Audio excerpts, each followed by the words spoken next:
Përshëndetje të gjithëve, unë jam Asja dhe mirë se vini ne të flasim si fëmijë. Sot udhëtimi ynë dalet shumë pranë Lezhës. Sot udhëtimi ynë ndodhet në qytetin e Laçit. Shpesh ne rritemi pranë disa ndërtesave të vjetra, të ndryshkura, moderne apo të zhurmshme dhe mësojmë me to pa ditur historinë që ato fshehin. I ftuari im sot, piktori Flogert Kola, ka vendosur që këtë histori ta kthejë në art përmes ekspozitës së tij Lëngata. Por sot nuk dua të flas vetëm si nxënëse apo si moderatore. Dua të flasim si fëmijë, të zbulojmë bashkë se si një artist i rritur e sheh qytetin e tij, çfarë do të thotë të krijosh aty ku ke lindur dhe si arti mund të shërojë shpirtin përmes ngjyrave. Jemi këtu në Akrolis TV dhe në YouTube, çdo të mërkurë në orën 6. Zoti Flogert, faleminderit që e pranuat ftesën tonë. Ju faleminderit juve dhe urime për emisionin. Nëse vim në Laç sot për të takuar Flogertin, ku e gjejmë, në atelje apo në shtëpi? Unë jam gjithmonë në atelje. Ateljeja ime është edhe në, do të thënë kështu brenda mureve, por edhe jashtë mureve në terren. Si një zakonisht një ditë jote janë në Laç? Një ditë ime nis me punë shumë intensive, me takime njerëzish, me bashkëbisedime për projekte të ndryshme, dhe pastaj përfundoj gjithmonë në atelje, duke pikturuar. A je tip mëngjesësh të qeta apo ditë që nisin me një nxitim me një vrull? Unë jam tip mëngjesësh të qeta, por ndoshta edhe ndonjëherë e ndjes edhe me vrull, sepse aktivitetet që merrem unë janë të tilla. A të pëlqen të gatuash dhe a ke ndonjë si themi specialitet tënde? Edhe gatimi është një lloj arti që unë parapëlqej shumë, po patjetër specialiteti im janë ushqimi, domethënë peshku, gjithçka që vjen kështu nga deti, unë adhuroj detin dhe mundohem që ta kthej në një lloj arti edhe gatimin. Je më shumë një tip sportiv apo një tip i shëtitjeve të qeta në qytet? Unë jam një tip i shëtitjeve të qeta, zakonisht, ku flas për lidhje me aktivitetet kulturore, ndërsa jam tip sportiv për aktivitetet që duhen bërë në kohë. Çfarë bën kur nuk pikturon apo kur nuk mendon për artin?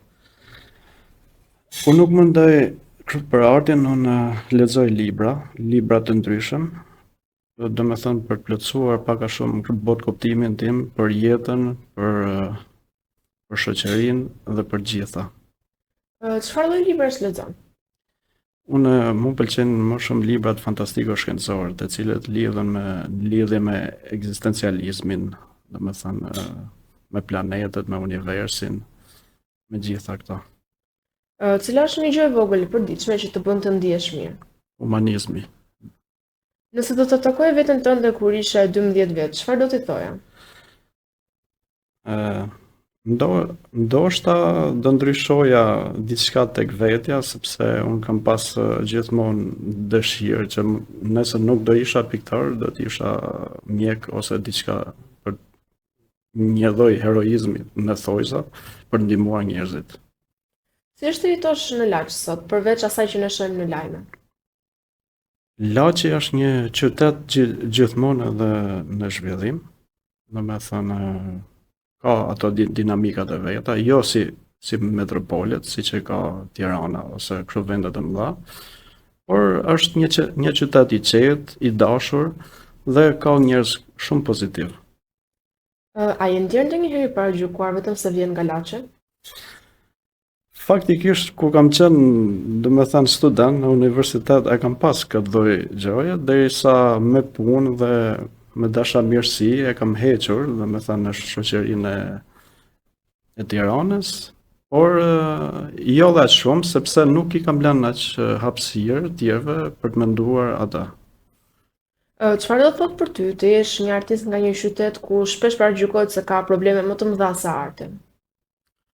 Për mua nuk do thot asgjë, përkundrazi, unë mundohem që të sjell sa më të mirën me atë që di të bëj, domethënë me artin pamor, që njerëzit mos ta shohin Laçin vetëm si gangren ose në thojza, siç i thon skifterizmi, por Laçi ka tjetër qasje, tjetër kulturë dhe është një lloj Amerike e vogël në thojza ku përmbledhen të gjitha llojet e kulturave që janë vendosur aty nga Shqipëria e Jugut, Shqipëria Mesme dhe Veriu. Dhe unë ndihem shumë pozitiv, i respektuar dhe i mirëpritur gjithmonë nga njerëzit aty.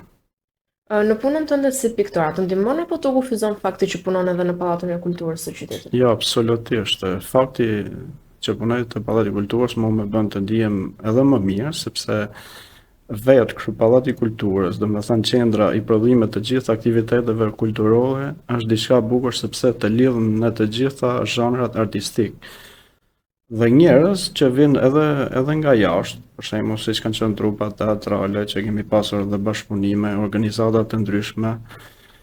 Domethënë nuk më kufizon as pak, përkundrazi është një vlerë e shtuar dhe më ka ndihmuar tepër shumë, domethënë në profesionin që unë bëj. Si është marrëdhënia jote me artistë të tjerë, si piktor, muzikant, aktor? Është shumë pozitive, paktën. Unë gjithmonë ne kemi shumë artistë të famshëm edhe nga Laçi, për shembull, siç kemi në Duhe Pepën. Dhe unë e kam pas idhull, gjithmonë e respektoj, edhe një lloj kështu profesori në Thojza,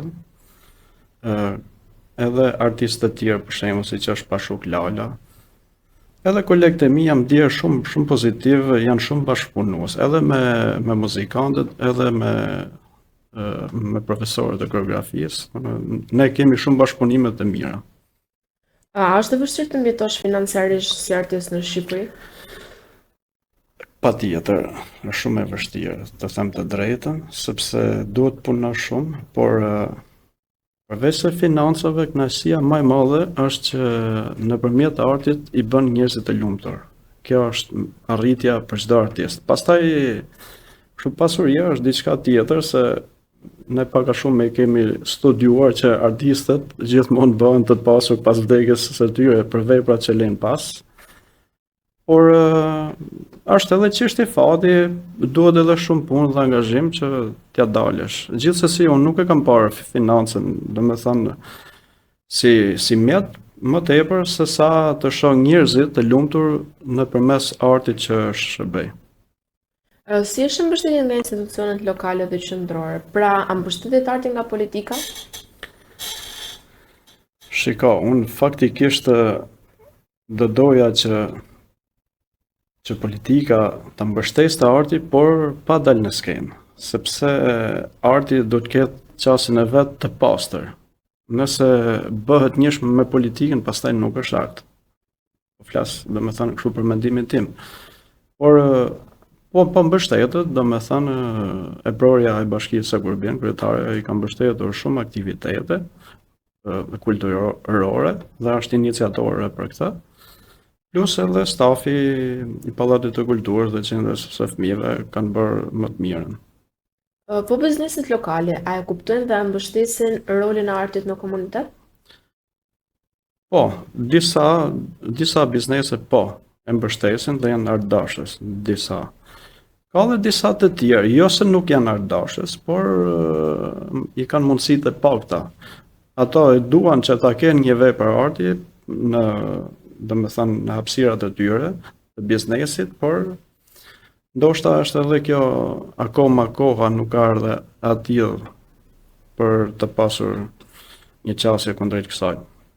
Çfarë mungon më shumë jetës artistike në Laç? Faktikisht jeta artistike mungon shumë. Po flas për brezin e ri, duhet avancojmë më tepër sa i përket organizimeve të aktiviteteve kulturore. Pra të ketë sa më shumë ekspozita kështu nga të rinjt. Laçi ka shumë talente, sepse unë kam qenë pjesë si organizator e disa konkurseve të Kryqit të Kuq, i cila mbledh të gjithë pikturat e atyre dhe në fund kështu prezanton një ekspozitë dhe ku është edhe konkursi. Pothuajse në të gjitha shkollat ka një brumë tepër cilësor të nxënësve. Problemi është që nëpër shkolla mungojnë specialistë, domethënë mësues të artit. Kjo është ajo që nuk i ndihmon sot, por që të rinjt kanë dëshirë, plus janë dhe të tërhequr nga media sociale. Kjo ka dhe rolin pozitiv, por edhe pak negativ në këtë qasje. Por duhet ketë sa më shumë hapësira dhe të rinjt të angazhohen dhe më shumë për ta pasuruar me aktivitetet e tyre. Përveç pikturës, ju jeni angazhuar edhe në projekte sociale dhe komunitare. Pse është e rëndësishme kjo për ty? Sepse ajo është lidhja direkt me njerëzit, siç e thash më përpara. Pra, unë kur ju shërbej njerëzve, unë ndihem shumë i lumtur, pra që ta bëj tjetër të buzëqash. Me sa do pak ndihmën time, përveç se kjo ka qenë edhe qëllimi, që nëpërmes artit unë të lidhem me shumë njerëz, t'i ndihmoj, t'i kuptoj, të shoh jetën e tyre, qasjen si e kuptojnë anën artistike, por jam munduar që t'i ndihmoj edhe nga ana sociale. Projekti me gratë mirditore në Rreshan, çfarë përvojë ishte për ty në nivelin njerëzor? Ishte një projekt shumë i shkëlqyer, domethënë unë i falenderoj edhe njerëzit që me mik përjetën.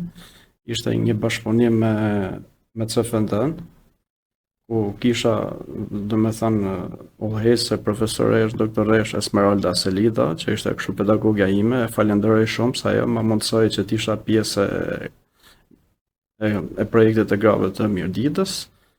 Tek unë ka lënë kështu mbresa sepse ne bëm diçka të bukur për ato femra atje që kanë një lloj sipërmarrje dhe po e pasurojnë edhe veshjet e Mirditës, domethënë me punët e tyre çdo ditë. Çfarë do të tërheqësh tradita të cilën vazhdimisht e risjell me një gjuhë bashkëkohore?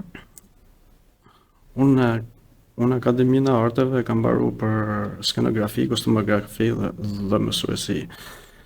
Skenografia i përfshin të gjitha elementet që nga skenografia, kostumografia, veshjet, gjitha. Gjithmonë kur kisha stilime jam referuar elementeve të veshjeve tradicionale, sepse ato janë një aset i çmuar, domethënë, sidomos veshja e grave të Mirditës, për mendimin tim, unë e kam thënë dhe në vende të tjera do të ishte në UNESCO. Ka shumë elemente dhe veshja e grave të Mirditës është një kod i pasbërthyer edhe sot e kësaj dite. Pra ato nuk janë thjesht gjendisje që i mbardhin ato ose të materiali prej shajaku, por ato janë kodifikim sepse brenda tyre është gjuha e të parëve tanë. Për shembull, kryqja, që ne i thonë kryqja katolike, ajo është simboli i kultit të pjellurisë, ose ne kemi edhe kultet e tjera, kultin e diellit, të hënës, e gjitha. Pra, ajo me ka tërhequr gjithmonë se këto elemente t'i sjell në veshjet urbane. Pra, edhe që të mos humi veshja domethënë tradicionale, por edhe të pasurohet me këto element. Sa rëndësishëm mendoni se është kontakti me njerëzit jashtë galerive dhe ekspozitave? Shumë i rëndësishëm, sepse aty e shikon veten çdo artist për mendimin tim. Pra, aty e shikon edhe të mirat edhe gabimet e tij. Edhe kjo është shumë e rëndësishme, sepse edhe kritikat të bëjnë të ndihmojnë që të ecësh përpara. Unë nuk demoralizohem fare kështu nga kritikat, biles i pyes edhe njerëzit edhe klientët, i them nëse keni kritika, mua më bën mirë, nuk është se ka hatërmbetje, përkundrazi është një shtyjës edhe për mua, dhe këtë do ta ketë çdo artist. Për ju Flogert, arti lindi si një nevojë për të thënë diçka shoqërisë apo nga një nevojë brendshme personale? Ka lind si një nevojë brendshme kështu personale. Unë gjatë asaj periudhe kam qenë fare i vogël, ku e kam përjetuar shumë keq luftën e Kosovës dhe eksodin e njerëzve që vinë kështu nga Kosova. Edhe kisha një lloj traumaticiteti në thojsa, edhe u mundosha që këtë ta shpreha nëpërmjet artit. Biles edhe ishte edhe pjesa e tranzicionit që gjithë Shqipëria dhe bashkëmoshatarët e mi e kanë përjetuar në atë kohë, që mbyllën të gjitha shkollat, po flas në periudhën e 97-s. E vetmja shprehje dhe arme imja u mundoja që ta sillja, aty lindi atëherë edhe burimi, domethënë i artit, që Kur ti ishe fëmijë në lartësi, shije këto ndërtesa të mëdha dhe kur e kuptove se për ty se pas tyre fshihej një histori e rëndë? Unë gjithmonë, edhe kur isha fëmijë, i kam parë si forma futuristike, të them drejtën. Edhe pse nuk e dija historinë kur isha fëmijë. Faktikisht edhe me tremnin, sidomos ato hoxhaçet, por gradualisht duke u rritur, duke u pjetur dhe gjatë të studimeve, duke parë dhe në shtetet e tjera, dhe duke studiuar më tepër historinë e qytetit të Laçit, se si u ndërtu vetë qyteti, jo Kurbini, po flas. Ajo është një aset i çmuar i Kurbinit dhe një identitet që lindi kur Laçi. Aty jam frymzu, pastaj që unë t'i ktheja këto renoja, t'i ktheja në thojza si njerëz që flasin, pra për të thënë që edhe unë jam këtu. Më shihni edhe mua. Kjo ishte ideja që t'i përktheja në tablot e mia, domethënë me ngjyra dhe në kompozime. Nëse këto ndërtesa ose rënora do të flisnin sot, çfarë mendon se do të thoshin? Ato do thonin shumë gjëra. Njerëzit që kanë vuajtur aty, domethënë në të kaluarën, sepse aty ka qenë edhe një sezon ushtarake, pra nuk i linin të burgosurit, ishin të detyruar që të plotësonin normat e tyre, keq trajtimin e sistemit komunist, pra është dirsa e derdhur për ndërtimin e asaj. Dhe për mendimin tim ajo nuk do të shembet. Ajo do të jetë si një aset jo vetëm i Kurbinit, por të futet edhe të trashëgimia kulturore, kombëtare, pra të kthehet gjithë vëmendja e shtetit se dhe projektorët të financojnë dhe të bëjnë diçka aty. Kjo është qëllimi. Pse zgjedhë pikërisht emrin Lëngata për projektin tënd? Çfarë përfaqëson ky emër për ty? Atëherë, Lëngata e ka zgjedhë Fondi i Kulturës Zviceriane, që unë e falenderoj që më bëri pjesë të këtij projekti, që po e zbaton CFD-ja, që është një organizatë për edukim dhe zhvillim, dhe falenderoj dhe profesoreshën dhe doktoreshën Esmeralda Salida, e cila më bëri pjesë të kësaj. Lëngata është diçka që uzina aty, do me thënë, përfaqëson edhe pjesën e komunizmit edhe post-komunizmit. Dhe ideja është që si ta kthejmë atë, do me thënë që të mos jetë vetëm kisha e Laçit, ose ajo që e theti më përpara, për shembull si ndihesh ti që je laçan që në thojza kujtojnë se gjithë janë skefteja, për mendimin nuk është ashtu, por aty të ndërtohen dhe koloni artistësh, jo vetëm nga Laçi, por edhe nga Shqipëria, edhe nga bota, pse jo. Pra dhe të vinë edhe turistat ta vizitojnë atë vend. Kur punon me këto tema, ndjen më shumë lodhje trishtim apo të ndihmon ta përballosh dhe ta transformosh këtë barë, si themi? Kur lexoj historinë e këtyre objekteve, unë ndjej shumë trishtim, sepse pas atyre fshihet thash vuajtja njerëzore. Pra, e ndjej këtë pjesë, plus me inkurajon që ajo të jetë një atraksion për të rinjtë nesër mas nesër dhe nuk lodhem as pak. Unë dua të bëj diçka dhe të lej një gjurmë sado të vogël qoftë, ta lej nëpërmes profesionit që bëj unë. Në pikturat e tua, ke dashur të tregosh më shumë dhimbjen, shpresën apo bashkëtesën e të dyjave? Të gjitha. Kam dashur të shpreh edhe periudhën e ish sistemit komunist. Pra, unë jetoj midis dy botëve aty, në botën e ish sistemit, do me thënë komunist dhe post-komunist. Pra, jam në një vijë paralele. Dhe në pikturat e mia kam dashur të shpreh këtë që ato gërmalla ndryshkur ose ato ugjaqe mundohen që të flasin dhe të shprehin diçka. Pra, duan të thonë që jemi edhe ne këtu, na bëni diçka, do me thënë. Pse jo, edhe të rinjt të bëjnë disa aktivitete aty. Për ty, kjo uzinë është thjesht një rënoj apo një pjesë e identitetit të qytetit tënd? Siç e thash më përpara, është një pjesë e identitetit të ndërtimit të Laçit, sepse kur u ndërtu uzina, u ndërtu dhe qyteti aty. Pra, aty kanë ardhur gjithë ajka e Shqipërisë, domethënë ka pas intelektual, ka pas inxhiniera të mirë fillë, ka pas mjek, mësues, pra gjithë. Pra, ajo është ndërtimi, është një pasaportë e qytetit të Laçit në thojza që sot ekziston. Si do të ndihesh nëse një ditë kjo shenjë do të zhdukej? Do ndihesha shumë keq. Do ndisha shumë keq sepse do i fshite historia e një qyteti. Si është rolin e artistit përballë një historie të dhimbshme? Ai shëron, kujton apo thjesht tregon me ndershmëri? Artisti gjithmonë nuk e shpreh drejt për drejt, do me thënë në krijimin e një vepre, po e shpreh me nën kuptime. Pra, aty e fsheh edhe dhimbjen, por edhe shpresën.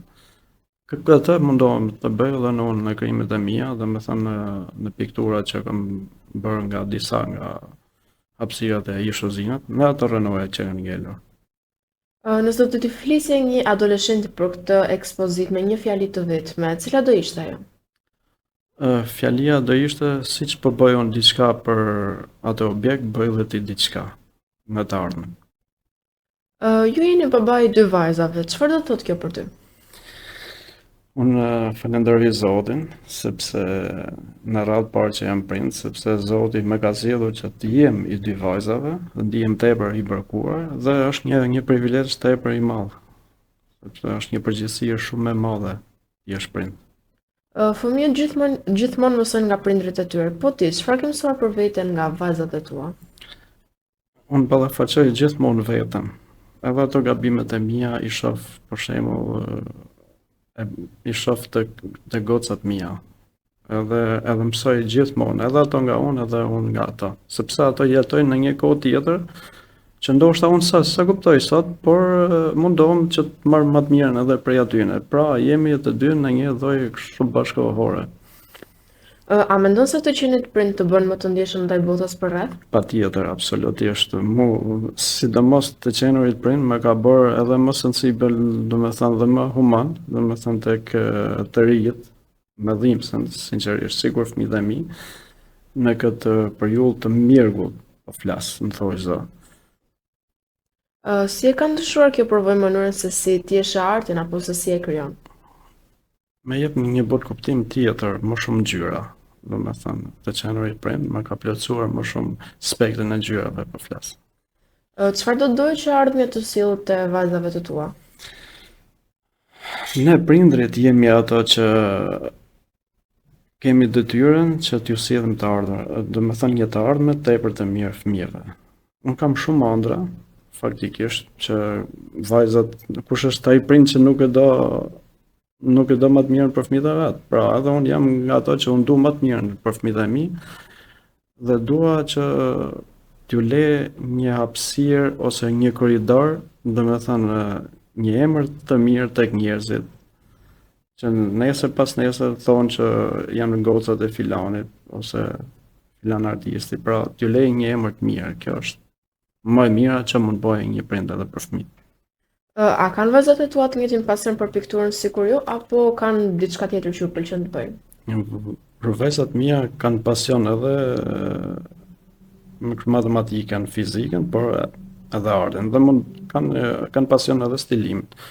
E kanë dëshirë që të merren edhe ato të marrë, sepse gjithmonë më shohin mua, domethënë më kanë si një lloj kështu profesori në thojza, puni leje të lirshme, domethënë në atë krimtarinë e tyre. Kur vajzat e tua të dëgjojnë këtë podcast, çfarë do doje të kuptonin ato për ty?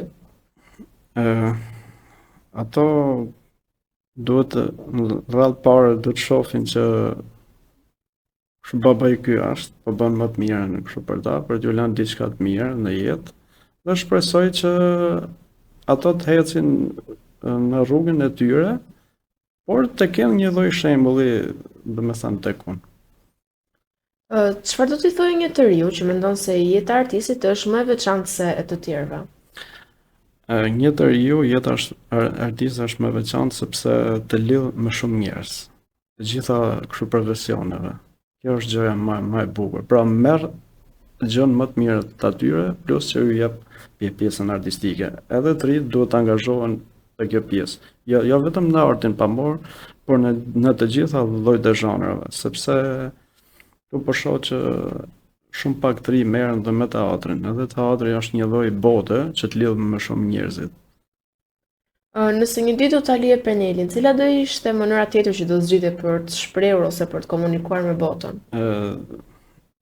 Kam pas dëshirë që të isha regjisor.